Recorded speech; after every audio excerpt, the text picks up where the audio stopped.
It is June 20th, 2007, and we are at the office of Robert McCallen on 40 West Hill Street in Wabash, Indiana. I am Ashley Lichtenberger, and the camerawoman is Megan Frick. We are working for the Wabash County Historical Museum as interns for the summer. Robert, what branch of the military were you in? I was in the United States Navy during World War II. Okay, and what was the highest rank that you achieved? I was equivalent to sergeant. Mm-hmm. I was Sonar Man third class petty officer. Okay, and where was the majority of your term served? Well, in the ship. On destroyer escort. Okay. Were you drafted or did you enlist? No, I enlisted at 17. Okay. I enlisted in high school and I didn't go until after I graduated. Okay. Where were you living at the time of your enlistment? I'm sorry? Where were you living? At Effingham, Illinois. Okay. My two brothers were in service, and of course World War II was on, so it was a thing to do. Okay, what branches did your brothers serve in? My one brother was field artillery. He became a doctor, and my other brother was in a coast artillery. He was stationed in the United States. My other brother was in Europe. Okay. Why did you decide to join, and why did you pick the service branch that you chose? Well, my dad was in World War I. He was injured, and as a matter of fact, he was in the infantry and very patriotic. I used to march in the parades with my grandfather, great-grandfather, who was a Civil War veteran. As a matter of fact, I have his paraphernalia here in the Civil War. And he always said he shook hands with Abraham Lincoln. He was stationed in Washington, D.C. And during the Depression years, they had a lot of parades. Soldiers and Sailors Reunion, Memorial Days, all kind of things. So there were a lot of parades, and I was very patriotic family. Mm-hmm. And of course, we were attacked at Pearl Harbor. I can recall it vividly. We just come off from Sunday school, reading the paper, and there the news came on about being attacked at Pearl Harbor. So it was a natural progression to be patriotic and join the service. Okay. And why did you choose the Navy? Well, my cousin, Robert McCallen, was in the Navy, regular Navy. Mm-hmm. I don't know. I guess I liked the Navy rather than... I couldn't see rolling around with snakes in the Pacific, so I thought it'd be better to be in the Navy. Okay. Do you recall your first days in the service? Yes. What were they like for you? Well, they were boot camp, and boot camp at Great Lakes, as a matter of fact. You have a lot more questions than answers. Here I was in Effingham, Illinois. While I'd worked out of town in the summers during the war, I worked one time at Rochelle, Illinois for Del Monte Peas. Mm-hmm. But I hadn't been like this. I guess you're kind of bewildered, lonesome, homesick, busy, just kind of all sorts of emotions go through your mind. But they keep you busy too. Right. Do you remember your instructors from boot camp? Yes. Soblinski was his name. And I was from Southern Illinois, and I was a Southerner as far as he was concerned. I could have come from the Deep South. He was from Illinois, Chicago, I think it was. Yes, I recall him. Okay. Did you get along with them? Well, sure. Okay. Well, ain't choice, was there? True. I mean, at that age, you do what you're told, and that was the idea. Mm-hmm. And we had all kind of routine, training, and all those kinds of things. Was there any special training that you went through?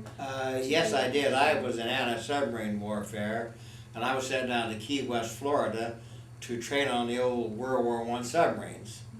And I went down inside of one of them, and I certainly wouldn't want to stay there very long. But we would go out in a small watercraft and and do soundings on the old submarines, sonar soundings. That's how we trained. Part of the way we trained. Okay. Do you remember arriving at different places while you were on the ship during the war? Mm-hmm. Yes, I do. What were your different impressions of the different places? Well, I recall we came into England once, and it was just beautiful spring, and it was so lovely, a light green, varied colors. I was so impressed with the white cliffs of Dover and everything. Of course, everything impressed me at 17, and I was 18. I was in England, and I can recall hearing the buzz bombs. I was in London on leave, and interesting buzz, but you hear a noise and suddenly no noise, and there's a boom. But it was a very impressionable age. I can recall the biggest difference was a time thing. It was at midnight our time. It was daylight in England, and we were walking along. I know Piccadilly Square, and all of the multinational people with turbans and just everything in the world. I just kind of stood there and watched everything. Didn't have any money anyway, so I was a USO Navy sailor, you know. I sent all my money home to the folks, and so anyway, it was a fascinating experience. What was your specific job and assignment while you were on ship? Well, I was in anti-submarine warfare, and we took different shifts. Sometimes they were 12 hours, sometimes 8 hours on, 8 hours off. We had different people in our division. There were two of us, and the sonar gear. This was on the bridge where the captain is, just off the bridge. Little shack, we called it, was a very enclosed place, and it's mostly dark, and you watch and you take soundings every 2 degrees or so, 3 degrees, 5 degrees, to find out if you hear a response. You send a signal out and you hear no response. You could almost do it in your sleep. If you heard something, you woke up. You immediately know what it is. And so that would be a submarine or a whale or a school of fish or whatever. And you had to identify it. But that was our job. They had several destroyer escorts on a convoy. And you would be in different positions and take different areas. That way you could do the sweep for submarines or anything else. Did your fleet ever see combat? I'm sorry? Did you ever see combat? No, well, not as such. We did we were going to take troops to Le Havre, France, and then there was a submarine alert. We went to the English Channel, and we think we attacked the submarine. We never knew. Some of the guys on the ship said they saw debris, but every ship in the squadron said they did, and no one got credit for anything. But it was exciting. Okay. So we don't know. Our kind of combat was different. It was under the water. Mm-hmm. Unless, as I say earlier, before I got on the ship, our convoy was attacked by dive bombers and things out of Trieste. Mm-hmm. That was a different kind, but normally it was we were working on submarines. Okay. What are some of the most memorable experiences for you during the war? Probably the friends I met. You become very close. As a matter of fact, we have reunions every year right now. It's been many years.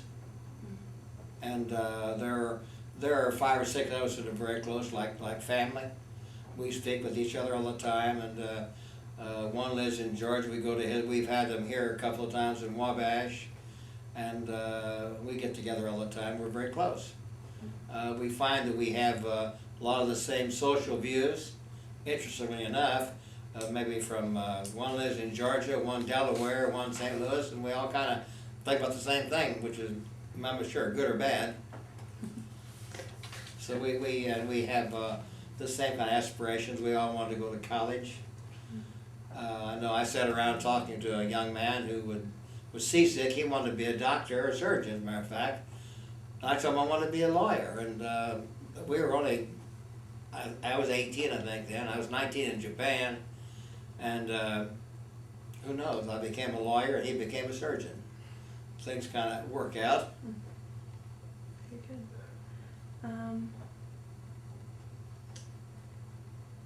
Okay. How did you stay in touch with your family, or were you able to stay in touch with your family? I think it's called, yes, by little letters, that was all. Is it? No, that was letters. Letters, I get a letter every night. I didn't have a girlfriend, so a lot of guys got all kind of letters from people, but I didn't. And my mother and dad wrote, and we have a very loving family. But I heard from them, and that was it. Mm-hmm. You just kind of learn to get along, really. Did you get any special packages or anything? Sure, mother-in-law would make good cookies. I look forward to packages, but we didn't get them enough. We were overseas. I was overseas most of the time, and you'd get everything at once. Sometimes maybe 3 months, 4 months. Mm-hmm. Okay. Speaking of food, what was the food like on ship for you? Well, I can't say that I liked it that much. I still don't like mutton. The smell of mutton always got me, so I don't get around it anymore. I guess it was tolerable. We had, like anything else, it's cooked for a group of people, and during the war they had different kind of rations. I guess I don't recall much about the food. That means it really wasn't very tasteful. Okay. Did you guys have plenty of supplies and things like that? Sure. In the Navy, you do. It's either feast or famine. On the Navy, our ship was very, very thin metal. If you it wouldn't take much of a shell or anything, but as long as you didn't have that, you lived pretty well. The Navy lived really well when the ship's all right. Okay. We were supplied pretty well.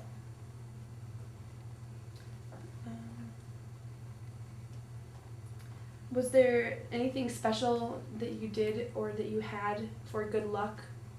Was that something that you did? For good luck? I don't understand that. Did you have any ritual or a lucky rabbit's foot or anything along those lines? No. Okay. I guess when you're 17 years old, 18 years old, you don't think anything's going to hurt you anyway. Right. And you're not worried about it. It's not, you're not as concerned about those things. It's, you're almost immortal. That's your attitude, and of course it's a pretty gung-ho attitude. No. What did you guys do to entertain yourselves in downtime? I'm sorry? What did you do to entertain yourselves at downtime? Well, I didn't have any money. I didn't gamble. I watched a lot of gambling. We would stop, I know in the Pacific, we anchored off a little island, and we went over there and had a beer party, a 3.2 beer. I didn't drink that much anyway, so it didn't make any difference. And a lot of guys swam over there. I can recall one time we docked the ship and we jumped in the ocean. And somebody stood there with a shotgun. It gave us, can you imagine that? We thought we were safe from sharks with a shotgun? But we thought that. And I can recall jumping off the ship. I like to swim. And of course the salt water is very buoyant. But none of I do now. I don't care to go in the salt water, but I can't see if those things are there. But at that point, it didn't make any difference. Okay. Were there any entertainers or anything that you saw while you were? No, we had movies. Occasionally came aboard. On the fantail of the ship, on the back of the ship, they put a big screen up. And if you were docked, we occasionally had a movie. Mm-hmm. No, we were really at sea most of the time. I was on the ship. We might pull up and spend, let's see, a convoy. We had slow convoys in the Atlantic. Maybe it might take 12 or 14 days to go across to England. Mm-hmm. And we may have 150 ships in the convoy. You couldn't see it, miles and miles of ships. Mm-hmm. But old tankers and all kind of troop ships and all those kinds of things. So actually, it was interesting. Anyway. Okay. When you had downtime, did you do any pranks on your... Anyone? Pranks? Pranks? Mm-hmm. Not really. You wouldn't want to do that around the ship. We had about 175 people, our complement on the ship. Mm-hmm. The ship was about 300 and some feet long. And there wasn't enough room for pranks or anything else. And the bunks you had little canvas steel outline bunk, and you'd slip it up like this. We had 3 bunks high, and it was a very close space. As a matter of fact, there's one just like this called the Slater. It's in Buffalo, New York, and we were at a reunion in New England, and we stopped by to see it. And they let me aboard to climb up to see where we used to the sonar shack was, and I was amazed at how small the darn thing was. It didn't seem like that was that small when I was there. Mm-hmm. But it's you know, age and experience sometimes makes things look differently. But no, they weren't any practice. It was a lot of fun. People had a lot of fun. I mean, just get together and tell jokes, and we look forward to going on Liberty. Went to Liberty everywhere, you know, England, Japan, New York. New York was exciting enough. All right. Do you recall the day that your service ended? I recall the day and not the date. Mm-hmm. Yes, we were in decommissioning the ship in Green Cove Springs, Florida, and out of Jacksonville. I think it's the St. James River, I'm not sure. And so I went up by train to Chicago and got discharged in Chicago, where I enlisted. And as I recall, when I went out, they had all kind of people sitting there with music and they wanted me to sign up again, but I ran the gauntlet and didn't sign up anything, reserves. Luckily, because a lot of my friends who signed up for reserves were called back in 1950 and 51, disrupted their lives totally for about 1.5 years, and then nothing happened. So I didn't sign up. I didn't go into reserves. What did you do in the days and weeks after you were discharged? Well, I joined the 5220 club, so they called. You got $20 a week for 52 weeks. Just trying to think when I was discharged. Well, I didn't do anything in the summertime in Effingham, Illinois. I wanted to go to college. So Eastern Illinois, Charleston, Illinois, it's called Eastern Illinois University, if you've heard of that. It's a very nice school. It's a high percentage of PhDs, Gothic designs. They had about, I think, 1,800 people before the servicemen came.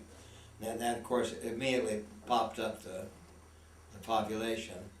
But I went there. Matter of fact, several people in my Effingham, Illinois. My brother went with he graduated 3 years before, but we were started out as freshmen in school in 1946.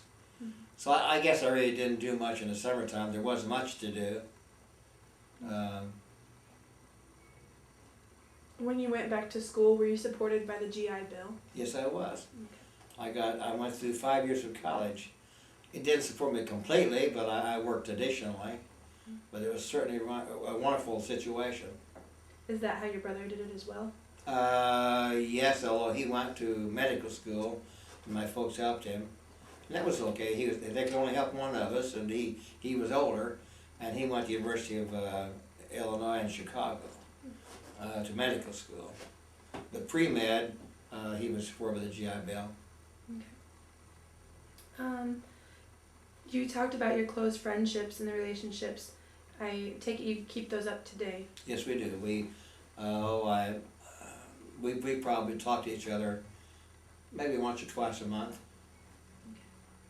Okay. After the war, did you join any veterans organizations? The VFW, Veterans of Foreign Wars, and the American Legion, and I guess that's it.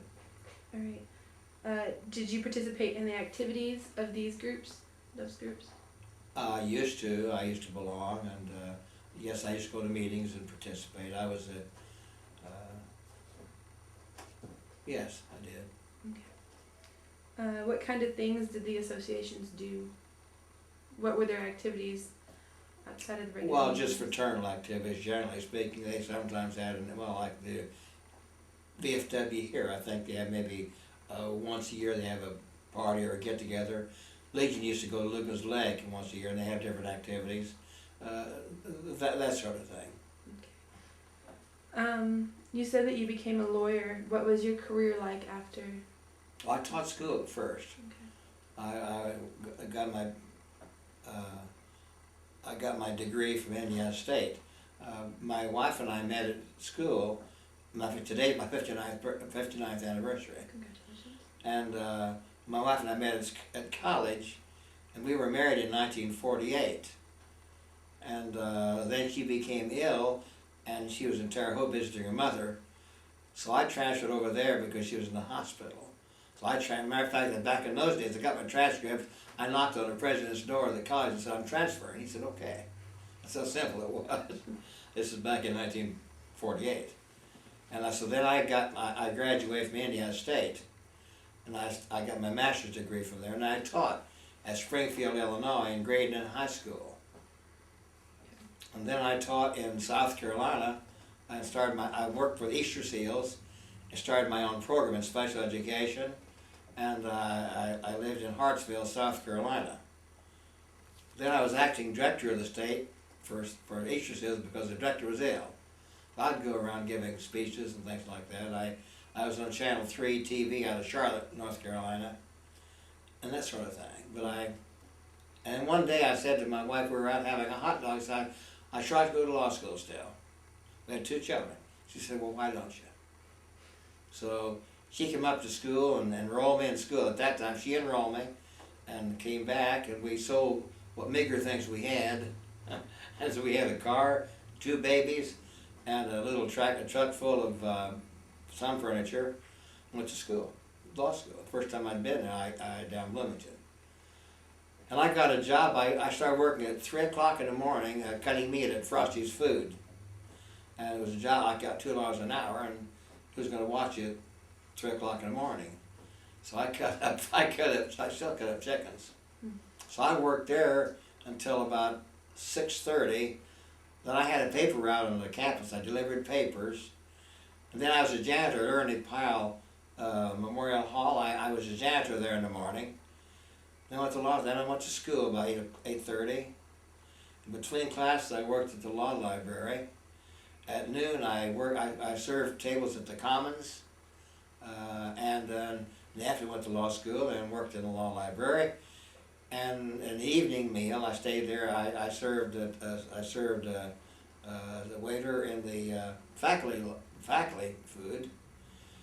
Then I worked in the law library about 10 o'clock at night, and that was my routine for 3 years.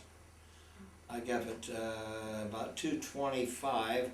I had to walk to work. We couldn't afford the gas, and but you're in good health and you do what you want to do, and it all worked out. And Peggy worked. She worked for the Southern Conference Methodist Church, I think, down there, and so she could help do my typing my papers. Worked out very well. And with an old duplicating machine at that time, electric typewriter, I could make 4 or 5 copies. That was marvelous. Well, that's how we kind of got along.